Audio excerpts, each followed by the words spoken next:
अस्सलाम वालेकुम स्टूडेंट, क्या हाल है मेरी जान, कैसे हैं आप सब। तो जैसे कि आप लोगों को पता है कि इलेक्ट्रोमैग्नेटिक इंडक्शन का जो चैप्टर है हम लोग कर रहे थे। और इधर आइए कमेंट शहजादों के मेरे सामने कर दीजिएगा सर। तो मेरे बेटे कल हम लोगों ने कुछ वो ज़रा इमोशनल होके कुछ करियर काउंसलिंग के ऊपर भी बातें हुई थी और इधर उधर की, जैसे कि आज आप लोगों को बड़ा अच्छे से पता भी होगा, बाकी टीचर्स ने भी अनाउंस कर दिया होगा कि आज 7 बजे, शाम को 7 बजे अगेन आप लोगों की करियर काउंसलिंग। इस करियर काउंसलिंग में एक्चुअली आप लोगों को जो चीज़ बताई जाएगी वो आपको मल्टीपल ऑप्शंस बताए जाएंगे कि आपके पास, जी वालेकुम सलाम मेरा बेटा, कि आपके पास क्या क्या ऑप्शंस मौजूद हैं। और हाँ, आज मैंने अभी वही यार कुछ वर्कशीट्स मिली थी डिफरेंट कॉलेजेस से, उनके सिर्फ वाटरमार्क रिमूव करने वाले रह चुके हैं और वो आज आपको काफ़ी ज़्यादा उम्मीद तो यही है कि बंडल ऑफ वर्कशीट्स मिल जाएगा और विद सॉल्यूशंस मिल जाएगा। उसका सॉल्व भी है, एमसीक्यूज का आंसर भी है और साथ उसके सॉल्यूशंस की जो एक्सप्लेनेशन है मेरा बेटा वो भी अपलोडेड होगी। तो अब शहजादों हम बात करते हैं म्यूचुअल इंडक्शन से स्टार्ट करते हैं मेरा बेटा, जल्दी से लाइव हो जाया करें।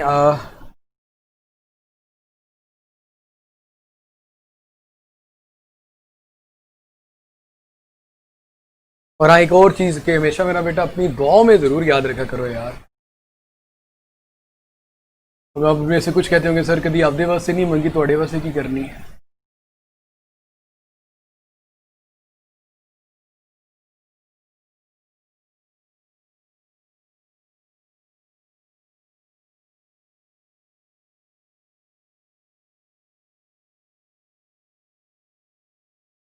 अच्छा, ऐसे कैसे हो सकता है यार। सो म्यूचुअल इंडक्शन में सिंपली ये कॉन्सेप्ट है कि प्राइमरी कॉइल में मैग्नेटिक फ्लक्स की वजह से नियर बाय कॉइल, जिसके पास करीब कॉइल पड़ी होती है, उसमें जो आपके पास ईएमएफ इंड्यूस होती है, इस प्रोसेस को हम नाम देते हैं मेरा बेटा म्यूचुअल इंडक्शन का phenomena. And with changing current in one coil,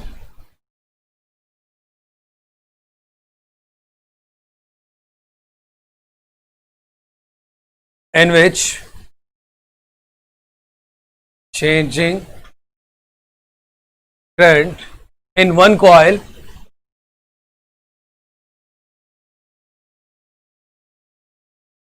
मेरा बेटा अपना जो पेज है वो एक दफ़ा काइंडली एक दफ़ा रिफ्रेश कर लें। जो आपका इशू आ रहा है दादा कि टेस्ट पहले शो हो गया है वो रिजॉल्व हो जाएगा। हाँ जी, वो जो टेक्निकल इंजीनियर हमारे में सब है उनकी तरफ से अनाउंसमेंट है कि एक दफ़ा जो अपना पेज है मेरा बच्चे वो रिफ्रेश कर लें ताकि आपका जो इशू है वो क्लियर हो जाएगा। चलें, गुड है।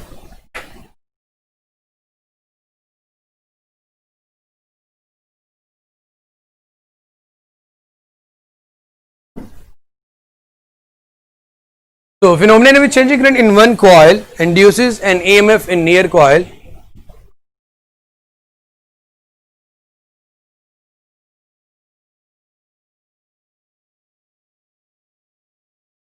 Induces an EMF in near by coil. इसको मेरा बेटा हम नाम देते हैं इलेक्ट्रोमैग्नेटिक इंडक्शन का। हमारे पास सिंपली इसके ईएमएफ इंड्यूस जो सेकेंडरी कॉइल में होती है उसका फॉर्मूला आपके पास आ रहा होता है माइनस एम। एम इंडक्टेंस को कहते हैं change in current in primary coil, delta I P over delta T से रिप्रेजेंट करेंगे। और जितना ज्यादा प्राइमरी कॉइल में करंट में चेंज आएगा उतना ही हमारे पास ईएमएफ इंड्यूस होगी इन सेकेंडरी कॉइल। तो हम दोनों के दरमियान जो डायरेक्ट रिलेशनशिप लिख सकते हैं। उसके बाद मेरा बेटा हमारे पास जो इसकी म्यूचुअल इंडक्टेंस एम है,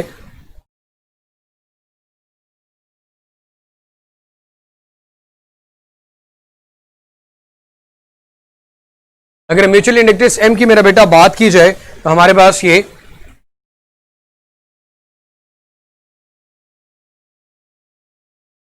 NS/S ओवर डेल्टा टी की इक्वल आती है। और इसके लिए जो यूनिट यूज किया जाता है इंडक्टेंस का मेरा बेटा वो हेनरी होता है। एंड 1 हेनरी अगर लिखा जाए फॉर्मूले के अकॉर्डिंग, सो 1 वोल्ट पर second divided by 1 ampere over 1 second, इसके इक्वल आती है हमारे पास। उसके बाद अगर मैं बेटा बात करूं कि हमारी जो डिपेंडेंस है वो 4 फैक्टर्स पे है। फर्स्ट वन मेरा बेटा हमारे पास है क्या, number of turns of coils,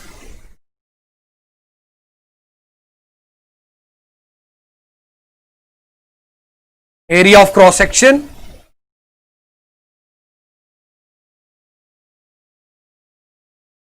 closeness of coil, nature of core material.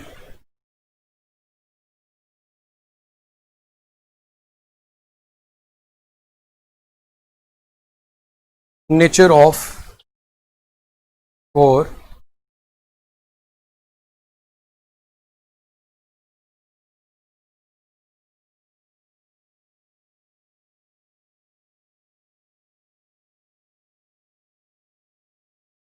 इसी तरह मेरा बेटा आप बात करते हैं सेल्फ इंडक्शन में। सेल्फ इंडक्शन में जब चेंज करंट होता है ईएमएफ, तो उसके अंदर भी एक जिसे हम बैक ईएमएफ भी कहते हैं, ईएमएफ इंड्यूस होती है due to change in current, उसको मेरा बेटा हम नाम देते हैं सेल्फ इंडक्शन का। नियर बाय कॉइल में नहीं, उसकी अपनी कॉइल में जो ईएमएफ इंड्यूस होती है due to change in current, जिसको हम बाद में बैक ईएमएफ का भी नाम देंगे, तो मेरा बेटा वो हमारे पास कहलाती है। उस प्रोसेस को एक्चुअली नाम देते हैं सेल्फ इंडक्शन का। तो म्यूचुअल इंडक्शन के बाद हम बात करते हैं मेरे बच्चे सेल्फ इंडक्शन की, फिर इससे एलिमेंट जो एमसीक्यू की बात करेंगे।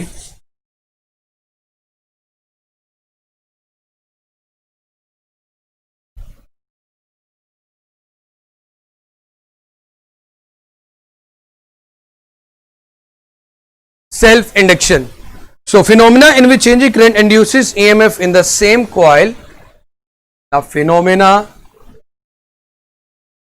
in which changing current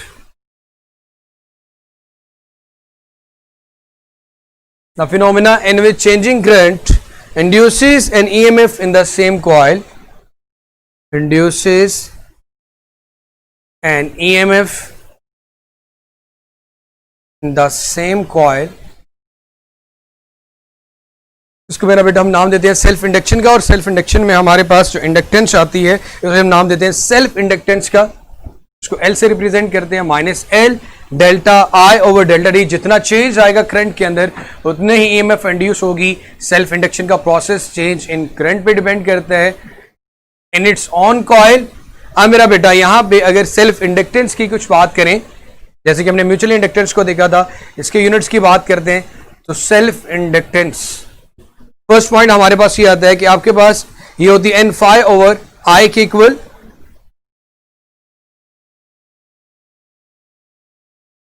हमारे पास यहां पे इसका एक और फॉर्मूला लिखा जाता है म्यू स्क्वेयर एन आई ए। इसी तरह मेरा बेटा आपको बड़े अच्छे से पता है कि हम इसको इस फॉर्म में भी लिख सकते हैं, ए ओवर एल की फॉर्म में, एन की जगह number of turns over L, तो एन स्क्वेयर हो जाएगा वो mu N square A over L. ये म्यूचुअल इंडक्टेंस के तीन रिलेशनशिप्स आ गए हमारे पास।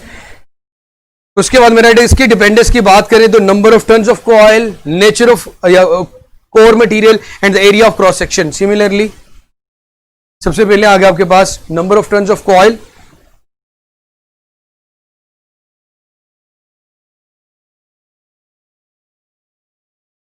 सेकंड में मेरा बेटा हमारे पास आ गया एरिया ऑफ क्रॉस सेक्शन,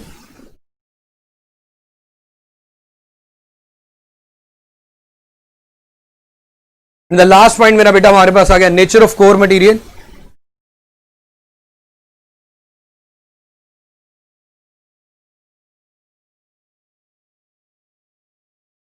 उसके बाद अगर इसके 1 हेनरी की बात करें तो हमारे पास इंडक्टेंस का भी 1 हेनरी है सेल्फ इंडक्टेंस, लेकिन यहां पे जो सेल्फ इंडक्टेंस है वो 1 वोल्ट ऊपर आ गया divided by 1 जॉल 1 ampere over 1 second.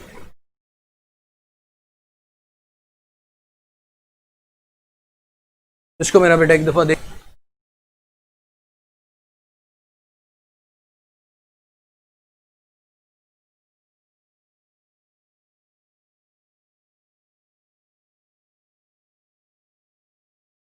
उसके बाद मेरा बेटा हमारे पास energy stored in an inductor topic आता है। उसके अंदर आप लोगों ने इन 2 फार्मूले याद रखने हैं। इस तरह एनर्जी स्टोर इन कैपेसिटर में था, इसी तरह एनर्जी स्टोर्ड इन इंडक्टर है। वहां पे इलेक्ट्रिक फील्ड था, यहाँ पे मैग्नेटिक फील्ड है। एनर्जी स्टोर्ड हमारे पास एक्चुअली होती है 1/2 LI स्क्वेयर, वहां पे CV स्क्वेयर था, अब हमारे पास LI स्क्वेयर आ गया 1/2 B स्क्वेयर। सिंपलेस्ट फॉर्म में लिखते हो B square over mu naught AL। और अगर हमारे पास कोई मीडियम मौजूद आ जाए तो उसकी रिलेटिव परमेबिलिटी लिखेंगे बी स्क्वायर म्यू नॉट के साथ म्यू आर का फैक्टर ऐड हो जाएगा, तो यहाँ पे आ गया ए एल। तो यहाँ पे ये दोनों की चीजें, एक चीज क्लियर हो रही है हमारे पास। अगर इसकी एनर्जी डेंसिटी कैलकुलेट करूं,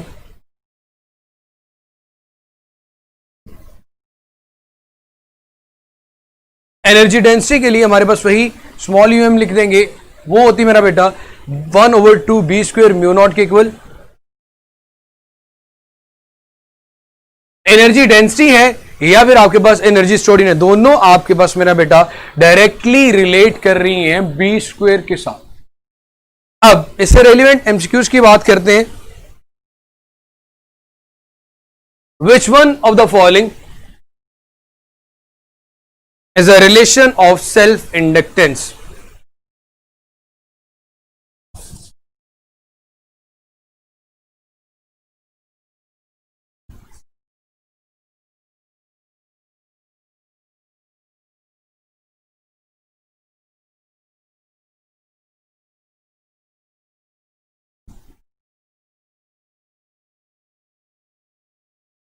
Which of the following is a relation of self inductance? Is a relation of self inductance? Option A, B, C और D। ऑप्शन ए है मेरा बेटा आप लोगों के सामने, L is equal to mu naught N square A L. Option B है आपके पास L is equal to mu naught N square A over L.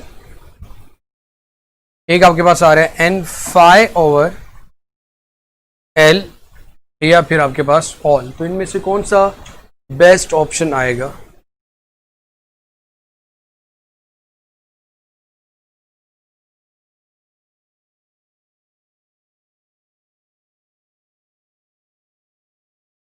Rimsha, Bilal, Umair, Aqsa, Ahmad, Hussain, Alisha, Haseeb, Sumaiya, साहिल, उकाशा, मुदस्सिर, अबू बकर, फाहद, ईशा, ये भी लोग हैं मेरा बेटा।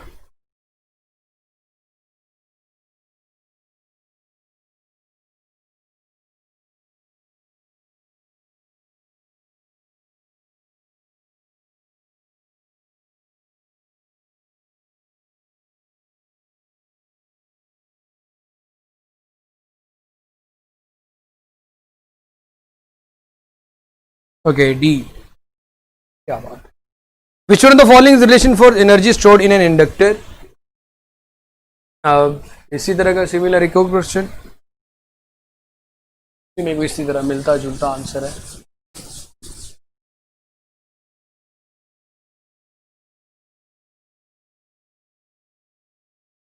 Energy stored in an inductor,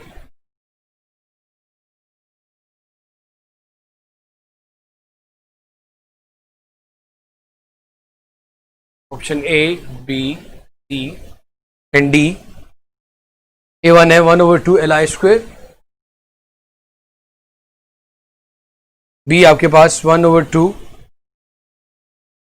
mu naught mu R A D B square, C आपके पास 1/2 only mu naught A D B square, and C आपके पास आ गया मेरा D, all of these for energy stored in an inductor. मेरा बेटा हमारे पास ये रिलेशनशिप्स की बात की जा रही है। एनर्जी स्टोर्ड आपके पास इन एन इंडक्टर के लिए कौन सा रिलेशनशिप्स होंगे, या यहाँ पे रिलेशनशिप का मतलब फॉर्मूला जो आपके पास प्रीवियसली दोनों टॉपिक्स में सर लिखवाए थे, उन्हीं के बारे में बात की जा रही है।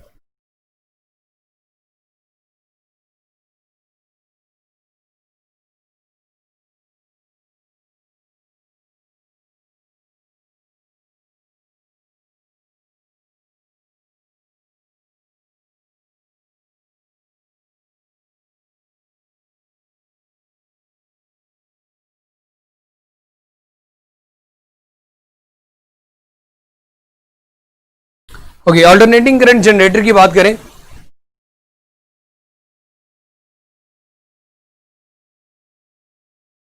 इसमें मेरा बेटा हमारे पास डी ऑप्शन ही आएगा। ये सारे रिलेशनशिप, ये सारे फॉर्मूले स्टोर्ड इन एन इंडक्टर से ही रिलेट है जी। नाम मेरा बेटा इसलिए लिए थे कि आप लोगों से सिर्फ और सिर्फ आंसर पूछना था, कोई कमेंट नहीं कर रहा था, इसलिए मेरा बेटा नाम लिया।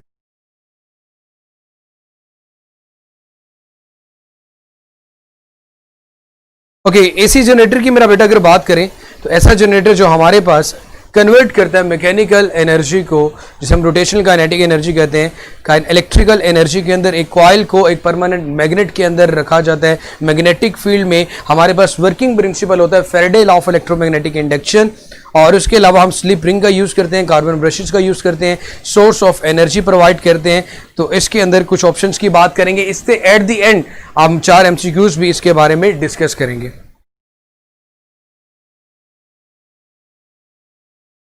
ऑल्टरनेटिंग करंट जनरेटर, जैसे में एसी जनरेटर का नाम भी दे सकते हैं।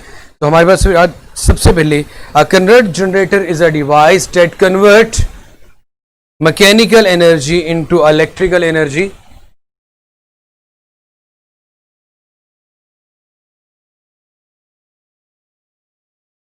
मैकेनिकल एनर्जी को जब हम कन्वर्ट करते हैं इलेक्ट्रिकल एनर्जी में, उस डिवाइस को नाम दिया जाता है एसी जनरेटर का। और इसका जो प्रिंसिपल है वो हमारे पास Faraday law of electromagnetic induction है। Working principle of AC generator, Faraday's law of electromagnetic induction. इसके जो बेसिक कंपोनेंट्स की अगर बात करें,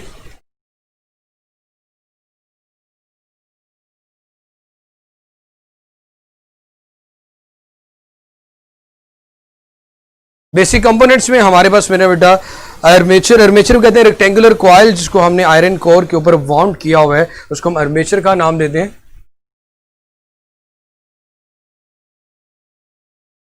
मैग्नेटिक फील्ड होता है मेरा बेटा जिसको हम एक कनकेव शेड पोल्स की जगह बार मैग्नेट, ये जो बार मैग्नेट नहीं कह सकते, कनकेव पोल शेप मैग्नेट होते हैं।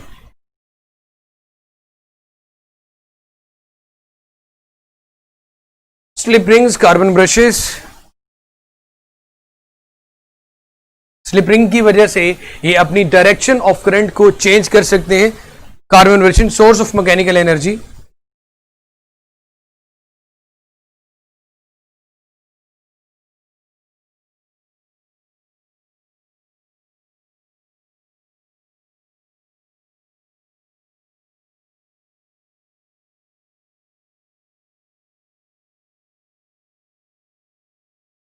ऑल्टरनेटिंग करंट जनरेटर में हमारे पास ईएमएफ का जो फॉर्मूला आता है वही जो आप लोगों ने पढ़ा हुआ था, नवाब साइन थीटा, या सबसे पहले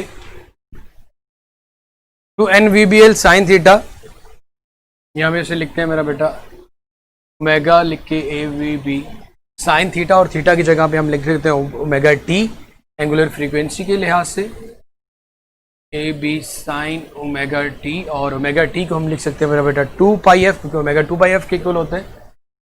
तो AB साइन 2 पाई एफ टी भी इसका इंड्यूस ईएमएफ का रिलेशनशिप आ जाता है। अब मेरा बेटा यहां पे हमारे पास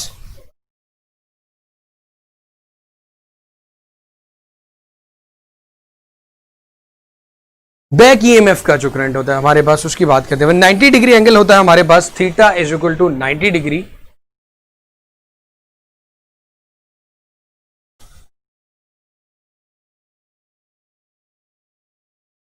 हमारे पास इंड्यूस ईएमएफ हो मैक्सिमम आ रही होती है।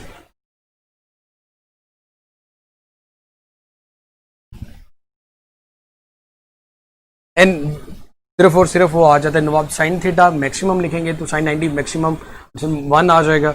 ये हमारे पास नवाब जो वैल्यू होती है वो मैक्सिमम वैल्यू होती है। और अगर हम 0, 180 या 360 पुट करेंगे, एंगल हमारे पास अगर 0 डिग्री हो, 180 डिग्री रखें या 360 रखें, तो इंड्यूस ईएमएफ की जो वैल्यू है वो हमारे पास मेरा बेटा 0 आएगी। और हमारे पास जो थीटा है वो एंगल है between velocity and B, angular जो आपके पास मैग्नेटिक फील्ड है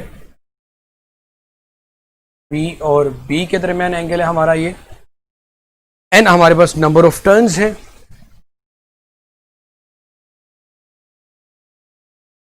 इसी तरह मेरा बेटा हमारे पास ओमेगा एंगुलर वेलोसिटी या एंगुलर फ्रीक्वेंसी कह सकते हैं, एंगुलर वेलोसिटी और फ्रीक्वेंसी ऑफ कॉइल।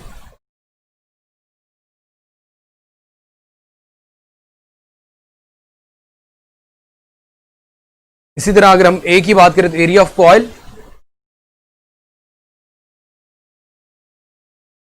बी हमारे पास मैग्नेटिक फील्ड स्ट्रेंथ आ गया। अब यहां पे वही जो क्वेश्चन हम लास्ट टाइम पुट करते आ रहे थे, देखते आ रहे थे कि अगर ईएमएफ आपके पास मैक्सिमम का हाफ हो, अरे जो ईएमएफ है वो मैक्सिमम का हाफ हो, इस केस में जो थीटा है वो एंगल क्या होगा। तो वही चीजें हम लोग दोबारा से फिर लिखते हैं कि जी ये आपके पास होता है जी एन नवाब साइन थीटा, और मैक्सिमम आपके पास होता है नवाब ओवर 2। ये कैंसिल हो जाएगा तो sine theta is equal to 1/2 and theta is equal to sine inverse 1/2। इसी तरह के रेलिवेंट क्वेश्चन बनते हैं मेरा बेटा, इसलिए हम इन्हीं की ही बात करते हैं। आज जो मेरा बेटा इवेंट है, अभी मेरा आप लोगों का ध्यान कमेंट पे गया, वो इवेंट आप लोगों का मेरे बच्चे करियर काउंसलिंग है, जिसमें 3 मेजर पोर्शन बताए जाएंगे। एक तो ये कि जो आप लोगों का यूईटी का टेस्ट है वो यूईटी यूनिवर्सिटीज के अलावा पाकिस्तान की किन किन यूनिवर्सिटीज में एप्लीकेबल है, मतलब आप इसके बिहाफ पे यूईटी के अलावा किस किस यूनिवर्सिटी में अप्लाई कर सकते हो। उसके अलावा मेरा बेटा हमारे पास सेकेंडली आप लोगों को ये ऑप्शंस बताए जाएंगे कि अगर आपका इनकेस किसी इंजीनियरिंग डिपार्टमेंट में एडमिशन नहीं होता और आपका इंटरेस्ट किसी और डिपार्टमेंट में है, तो उन डिपार्टमेंट्स में आप कैसे पार्टिसिपेट कर सकते हैं।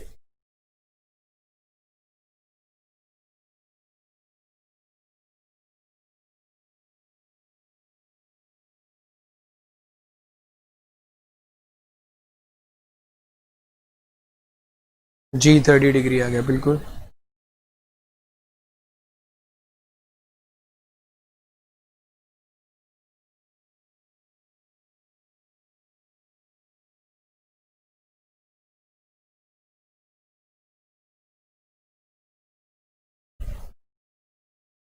इसके अलावा आपने देखा होगा मेरा बेटा, इसकी जो आउटपुट होती है वो साइनोसॉइडल वेव फॉर्म आपके पास आ रही होती है। इट मीन्स कि आप ये बात करते हो कि यहाँ पे जो करंट की डायरेक्शन है वो पॉजिटिव मैक्सिमम, नेगेटिव मैक्सिमम और मिनिमम दोनों पे जाती है। इसी इसलिए कहते हैं बिकॉज ये अपनी जो कोई डायरेक्शन है उसको रिवर्स कर सकता है।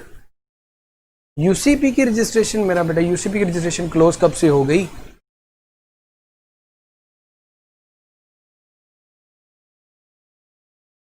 उसमें तो अच्छा खासा टाइम पड़ा है जनाब अभी।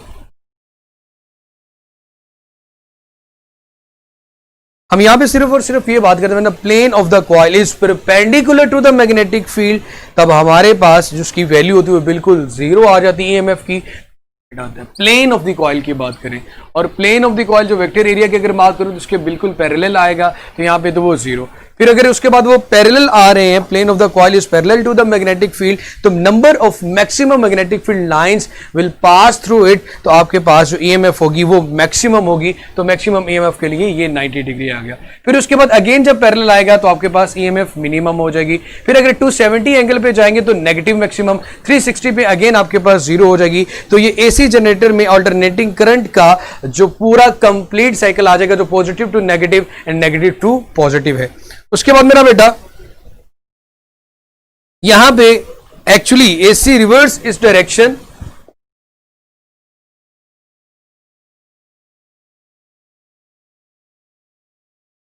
AC reverse its direction f times per second. अगर मैं बात करूं पाकिस्तान के अंदर तो इसकी फ्रीक्वेंसी होती है 50 हर्ट्ज। इट मींस के ये एक में 50 टाइम्स अपनी जो डायरेक्शन है उसको चेंज करते हैं। एंड डीसी जनरेटर, अगर मैं डीसी जनरेटर की बात करूं, डायरेक्ट करंट जनरेटर की, तो उसकी कंस्ट्रक्शन भी सिमिलर होती है मेरा बेटा एसी के साथ। यहां पे सिर्फ और सिर्फ स्प्लिट जो रिंग्स है ना, स्लिप या स्लिप रिंग्स की जगह पे हम रिप्लेस कर देते हैं स्प्लिट रिंग्स को, और स्प्लिट रिंग्स का काम होता है डायरेक्शन ऑफ द जो करंट आपके पास उसको रिवर्स होने से रोकना। Commutator prevents the direction of current from changing and the output of DC generator is pulsating DC। pulsating DC का मतलब ये होता है कि आपके पास स्ट्रेट लाइन प्योर DC नहीं मिल रहा होता, बल्कि आपके पास pulsating DC आ रहा होता है। हाफ ये जिस तरह आप लोगों ने फुल वेव रेक्टिफिकेशन और हाफ वेव रेक्टिफिकेशन में ये चीज पढ़ी थी, उसी तरह यहां पे जो हम पढ़ेंगे आगे चैप्टर नंबर बेसिक इलेक्ट्रॉनिक्स में।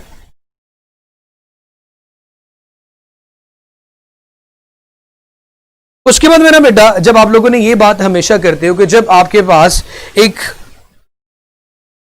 कॉइल को मैग्नेटिक फील्ड में रखा जाता है तो उसके ऊपर आपके पास कपल ऑफ फोर्स एक्ट करता है। इसी तरह जब आप एक जरी सी बात, एक जनरेटर को बार बार रोटेट करो, और एक तो आप अपने हाथ से रोटेट कर रहे हो, कपल ऑफ फोर्सेस की वजह से turning effect of force produce कर रहे हो, एक वो एक मैग्नेटिक फील्ड में मौजूद है coil. When a coil is present in a magnetic field, तो वहां पे अ कपल ऑफ फोर्स जिसकी हम बात करते हैं, जिसकी वजह से रोटेशन प्रोड्यूस होती है, वो कपल ऑफ फोर्स भी रोटेट होगा, तो दो तरह की ईएमएफ प्रोड्यूस होगी।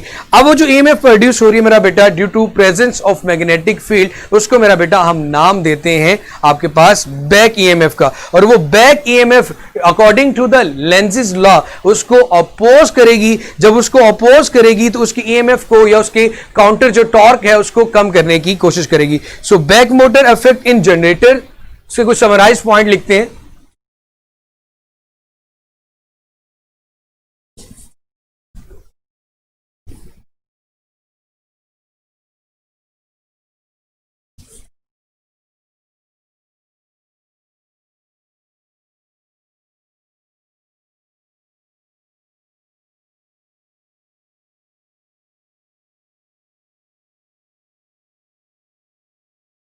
Back motor effect in generators.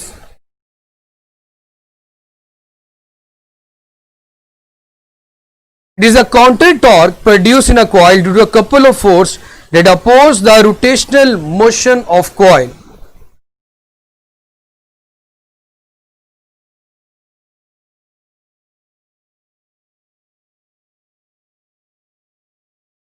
It is counter torque produced in coil due to couple of forces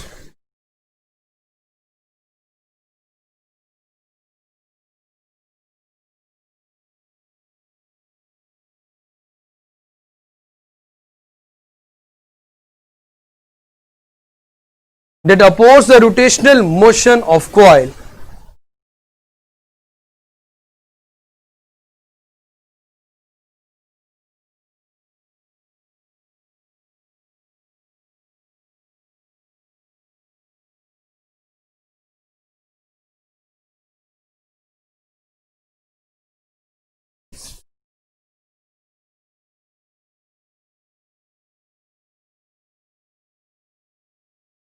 back motor effect, इसका अगर रिलेशनशिप लिखें तो ये काउंटर टॉर्क हमारे पास इक्वल आ रहा होता है मेरा बेटा BINA cos अल्फा के। टॉर्क का ये रिलेशनशिप पहले भी पढ़ चुके हैं। Torque acting on a coil placed in a magnetic field. अब अगर आपके पास यहां पे दरमियान में किसी किस्म का कोई लोड नहीं है, मीन किसी किस्म का कोई करंट ड्रॉ नहीं किया जा रहा, तो आपके पास जो काउंटर टॉर्क होगा उसकी वैल्यू भी 0 होगी, क्योंकि आपके पास जो टॉर्क है वो डायरेक्टली रिलेट कर रहे हैं इलेक्ट्रिक करंट के साथ।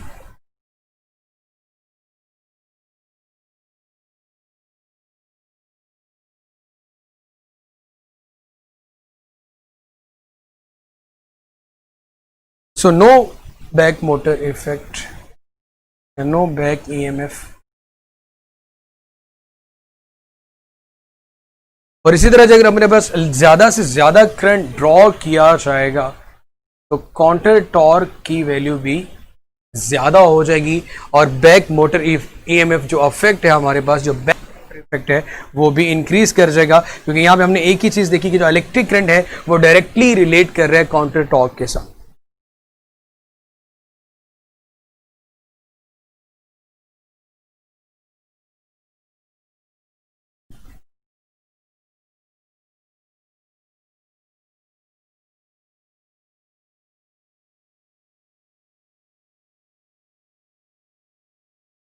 उसके बाद मेरा बेटा हमारे पास जो इसका लास्ट टॉपिक आता है वो डीसी मोटर है, जो हमारे पास कन्वर्ट करती है इलेक्ट्रिकल एनर्जी को मैकेनिकल एनर्जी में।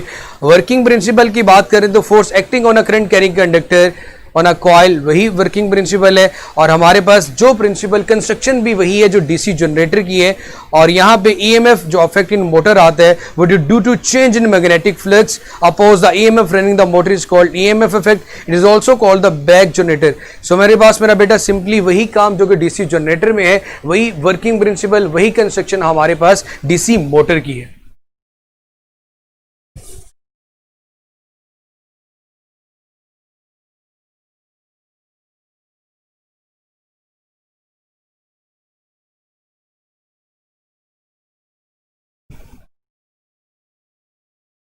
So a device which converts electrical energy into mechanical energy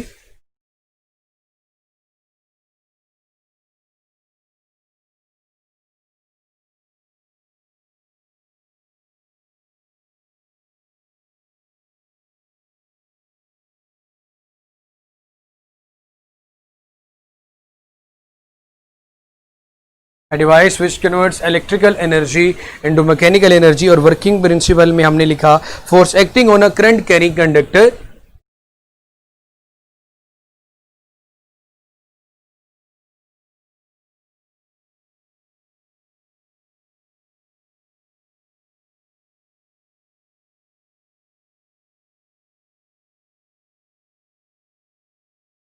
Conductor placed in a magnetic field.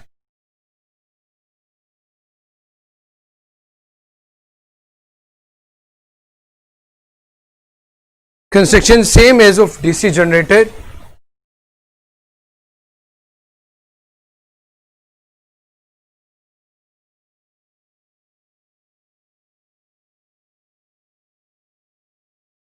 Torque का फॉर्मूला सिंपली वही आएगा आपके पास, V I N A cos alpha, coil के ऊपर जो torque produce couple of force act करेगा।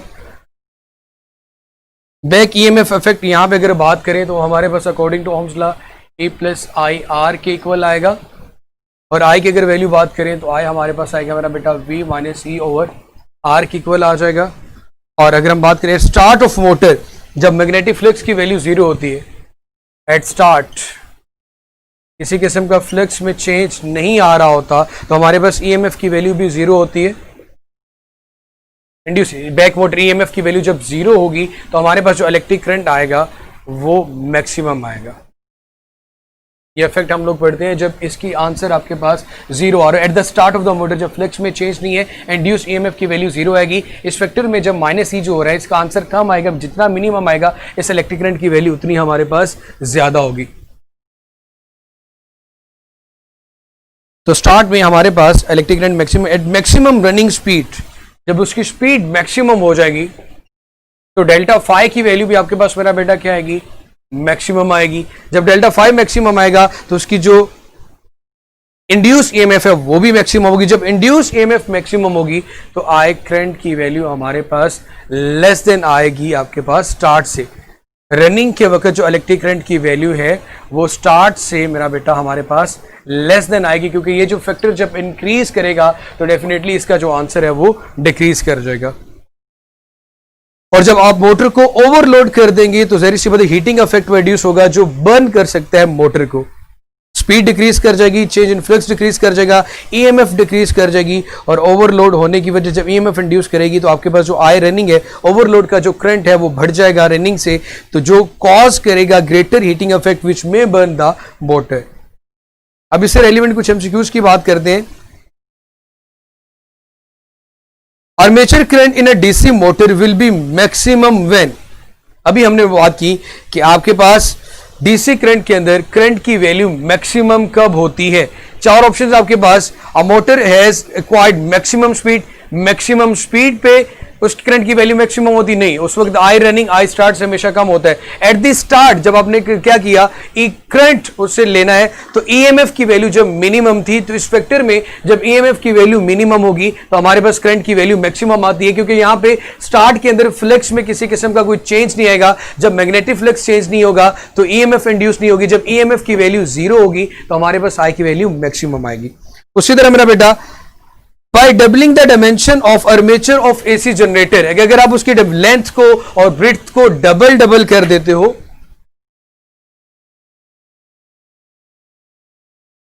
Length और ब्रेड्थ को डबल कर दिया, तो हमारे पास प्रीटी ऑब्वियस है कि एरिया क्या कर हो जाएगा, 4 टाइम्स हो जाएगा मेरा बेटा, 4a आ जाएगा। लेंथ और ब्रेड्थ को आपने डबल किया तो एरिया 4a आ गया।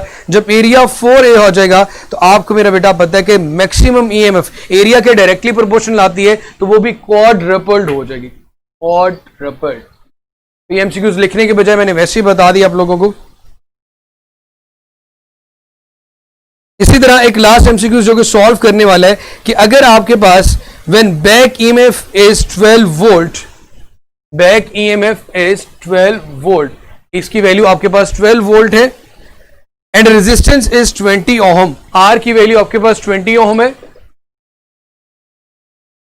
एंड द नेक्स्ट आपके पास क्या चीज आ रही है, then current through the coil is, जब आई की वैल्यू की अगर मेरा बेटा बात करें वो हमें कैलकुलेट करना है, current through the coil I is क्या होगा, तो यही फॉर्मूला मेरा बेटा हम लोग यूज करेंगे, I is equal to V minus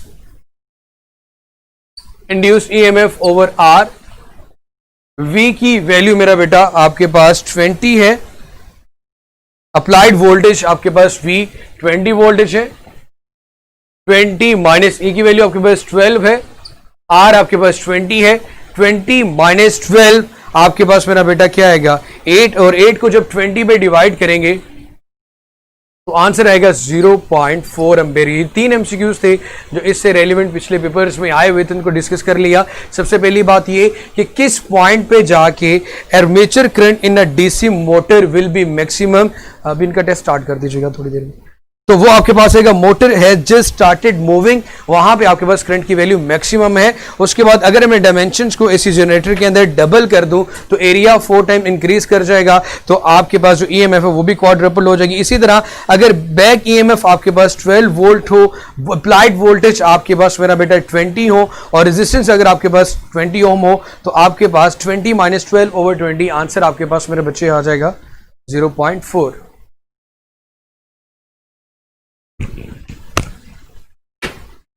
क्या हो गया मेरा बेटा, क्यों भेड़ बकरियों की तरह लड़ना शुरू हो जाते हो? आपको जितना समझाते हैं आप उतना ही बिगड़ते जा रहे हैं अल्लाह के बंदो।